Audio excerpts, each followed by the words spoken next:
जब हम farm act की बात करते हैं तो मुझे अर्थशास्त्र का ये श्लोक याद आता है, प्रजा सुखे सुखम राजा प्रजा नाम तु हिते हितम. The Modi government brought this bold farm laws with this inspiration of this Arthashastra shlok, the heart and soul of the welfare of the Indian Annadata. What did these so-called black farm laws do? I tried to search the blackness, but only I found choice, agency, freedom, efficiency, and independent competitive market economy.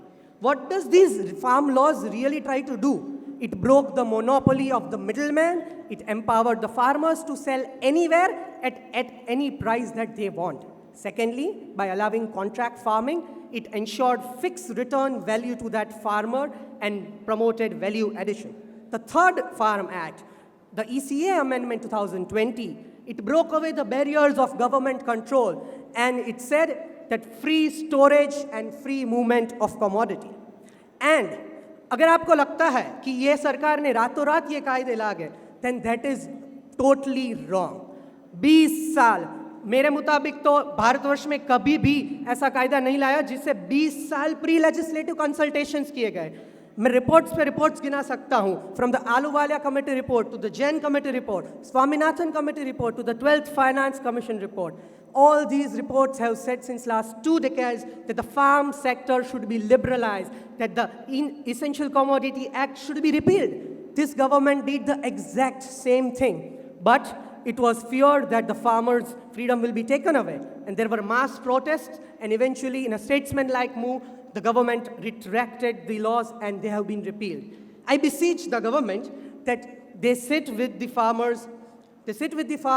They explain them, take that particular group who was protesting in confidence and bring back this Green New Deal, which was like akin to the 1991 LPG reforms which the Narasimha Rao government did. And now we all know that all our sectors are free trade. So I beseech all of the government that this Green New Deal should be brought back with the confidence of all those protesting farmers, as the strong reforms of the farm sector is the call of the hour. Moving on to the second act, which also saw mass protest and then riots, etc., the CAA.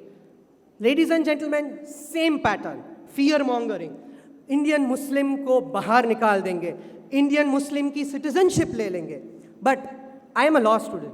I read the law as it is, I read the constitution as it is. What does the CAA try to do? It is a benign amnesty legislation based on strong historical legal premise of the Nehru-Liaquat Pact of 1950, of the partition two-nation theory. I believe it is our moral obligation that we bring back these religious persecuted minorities in our neighboring countries. It is our moral obligation. Many say that it violates Article 14 because it does religious-based classification. But I'd like to say it does not do religious-based classification. The classification here is religious persecution.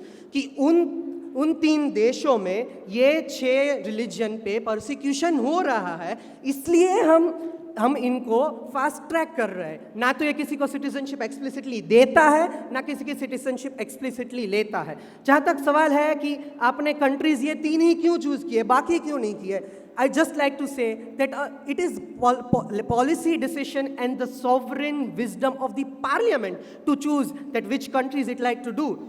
Because अगर constitution का test ऐसा होता तो कोई refugee policy constitutionally नहीं होती, क्योंकि हमें पूरे वर्ल्ड के सारे रेफ्यूजीज लेने पड़ते. But that everybody knows is impossible.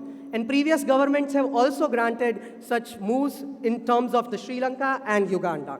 As far as the fear of anti-Muslims is concerned, that it is anti-Muslim. If it is anti-Muslim, ladies and gentlemen, I believe, then it is also anti-Tibetan Buddhist. As far as it excludes Chinese, then it is also anti-Hindu. CAA is anti-Hindu because it will exclude the Tamil Sri Lankans. But it is not, because it is narrowly tailored. It is not an omnibus and all-encompassing solution.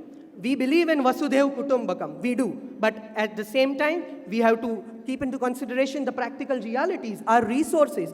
India cannot be the refugee capital of the world. हम सारे refugees नहीं ला सकते because it is impossible to do so. There is not sectarian. लोग बोलते हैं अहमदियाज को आपने नहीं गिना, आपने शियाज को नहीं किया, आपने एथिस्ट को नहीं किया.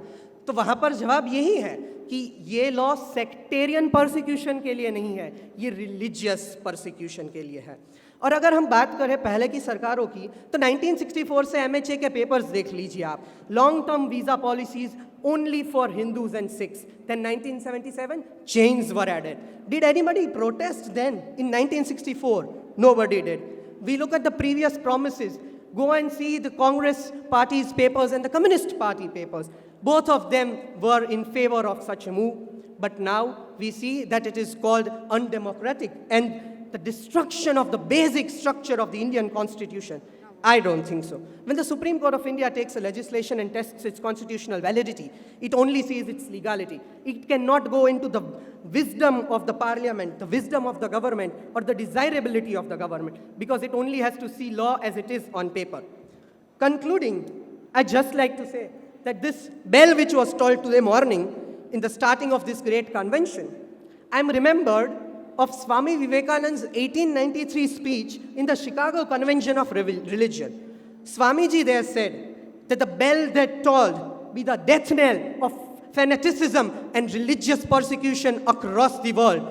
I call all of them and I pray and hope that these great words of Swami Vivekananda, that religious persecution across the world and fanaticism end, will be the great way ahead. With that hope, with both these laws, I conclude my speech. Jai Hind, Jai Bharat.